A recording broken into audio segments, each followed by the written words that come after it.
So the last horror video did well.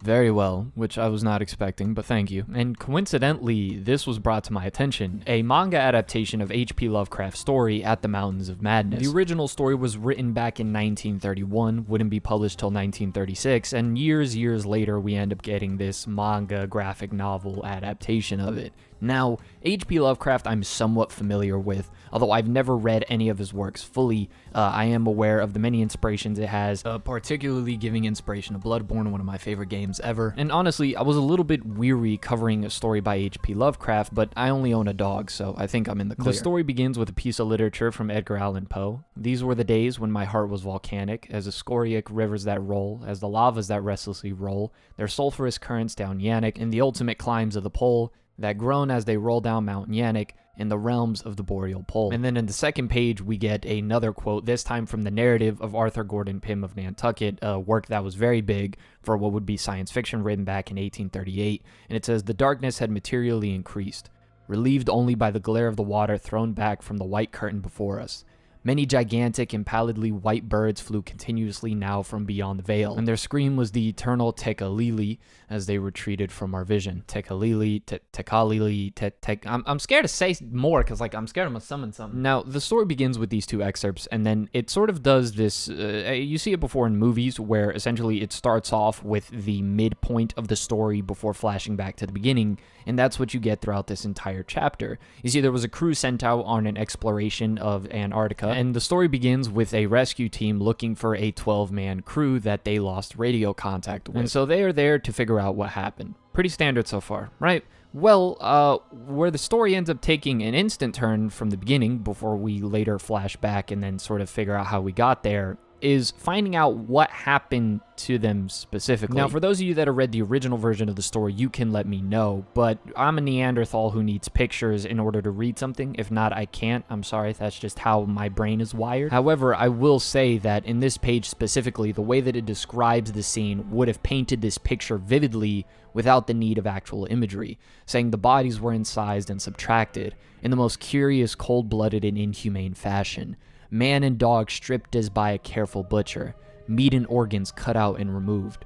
Around them was a strange sprinkling of salt, taken from the ravaged provision chests on the aeroplanes.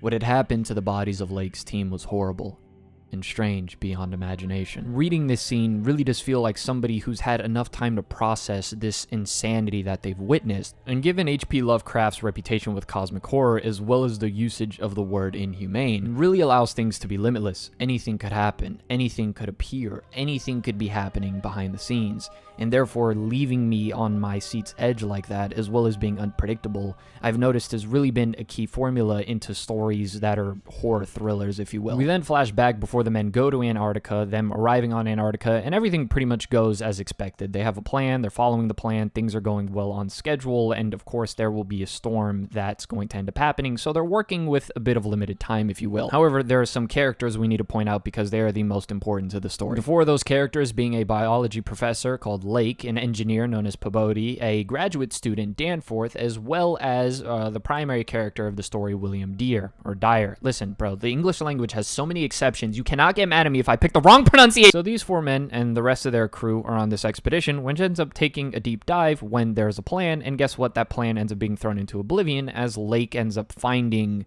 essentially prehistoric rocks, if you will. Rocks that can confirm that there was once a super complex life form that existed long ago. And of course, his ambition takes over him, his desire for new discovery, that innate sense in all of us as human beings to discover our curiosities and find answers. And so he goes off with his own crew despite all of the warnings that, hey, that's not a good idea, you know, going off and not sticking to the plan when doing an exploration on probably the most dangerous place we've ever visited. So he takes part of the crew with him, and with that crew, they end up flying and discovering these black mountains that seem vast and almost endless. Eventually, Lake and his crew end up finding a cave, and when they go in the cave, they end up finding what they were searching for. Existence of what could possibly have been prehistoric organisms with high intelligence.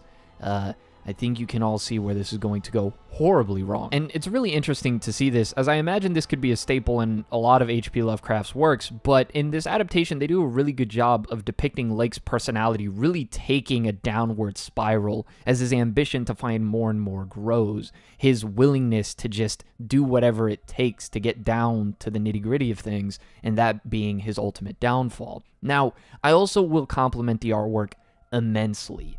The way that it was able to depict things and really make me feel uneasy is one of my favorite things about horror manga in general, is an artist's ability to depict it, but really specifically in this story, it was the vastness of it all. For example, there are different shots where you see the plane flying and it's just nothing but mountains. It's completely isolated. And being so isolated in the vastness of a space could be horrifying, because anything could exist in that space. Like I said, isolation, it really conveys this sense of being alone, and that you are at nothing but the mercy of whatever force of nature or being that exists in that specific area. So massive props to Go Tanabe, who did an amazing job with the art in this. Absolutely spectacular. So they end up losing radio connection because of a storm that ends up happening, and so that's where we end up again at the beginning of our story, where they go and check up on what happens just to see the horrors that really happened there. And that leads them to discovering more and more of this entire ancient civilization that once existed in Antarctica. And then we get my favorite stretch of the story along with the conclusion and the resolution period of it, and that is honestly the long exposition regarding what actually happened there, the history. And I'm not sure if this is just the adaptation or if this is simply how the original story is as well, but it does feel a little exposition dumpy. Like it's a lot of lore just thrown at you at once. And I understand it, because explaining such a complex idea would be a little more challenging to do, breaking it apart and conveying it in a more natural sense when it's about people uncovering things they don't understand, but I'd have to think a little more about that. So these alien creatures known as the Old Ones, or the Elder Ones, end up crash landing on Antarctica. They end up building a civilization there. Eventually they go at war with the spawn of Cthulhu, Bloods versus Crips, and essentially fighting for territory, which ends up in some of the Old Ones keeping some of the territories while the spawn of Cthulhu ends up with another,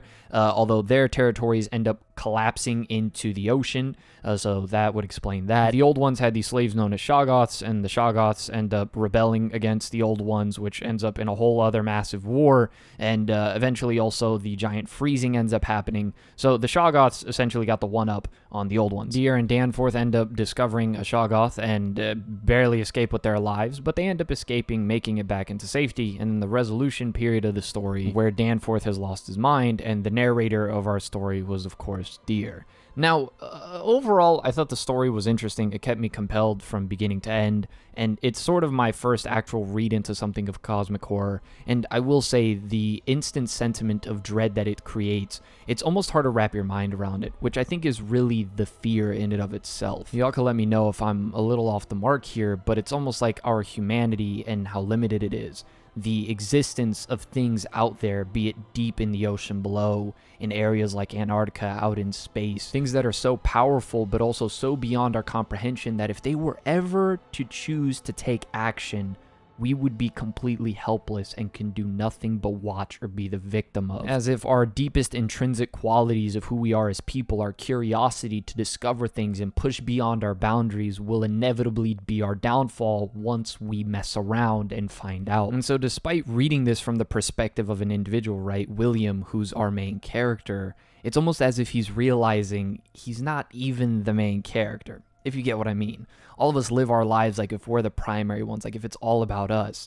But yet these type of stories seem to make the perspective that your life is so insignificant that you don't even have an idea. That sense and struggle for freedom that we all have by ironically just having more control over different aspects of our lives, to just be reminded that there's so much you aren't in control of, it's horrifying. But it's actually also kind of dope, not gonna lie. I kind of like it. It's a really interesting concept. So yeah, check it out. Let me know in the comments, especially if you've read the original story and this adaptation. You can let me know your perspective on how well of an adaptation it is. And as always, this has been The Masked Man. Hope everyone has a blessed rest of the day, and peace.